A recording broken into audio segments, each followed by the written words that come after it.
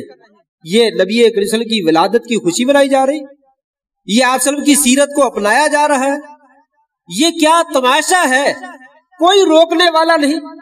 ان کے گھروں میں، ان کے خاندانوں میں، ان کے مسلک میں، ان کے علماء میں کوئی اس بات سے منع کرنے والا نہیں کہ یہ آپ صلی اللہ علیہ وسلم سے محبت کا نتیجہ نہیں ہے، یہ آپ صلی اللہ علیہ وسلم سے محبت کا ثبوت نہیں ہے، یہ کوئی طریقہ نہیں ہے کہ گانا بجایا جائے، ڈانس کیا جائے، ڈھول ڈھبکے کیا جائے، شور شرابہ کیا جائے اور ہو ہا کے نعرے بلند کیے جائیں، آوازیں بلند کیے جائیں۔ اس کا ہمارے نبی صلی اللہ علیہ وسلم کی سنت کے ساتھ کوئی تعلق نہیں۔ تعلق ہے تو یہ نماز کا، آذان ہو جائے تو تمام کاموں کو چھوڑ دیجئے اور مسجد میں آ جائیے۔ کل قیامت کے دن آپ کہہ سکیں گے یا رسول اللہ ہم آپ سے محبت کرتے تھے، آپ کے طریقے سے محبت کرتے تھے، آپ نے جیسے جیسے کیا ہے اس طرح ہم نے کر کے دکھایا ہے، اور اگر ان میں کاموں میں سے کوئی کام نہیں کیا ہے تو کل قیامت کے دن منہ دکھانے کے قابل نہیں۔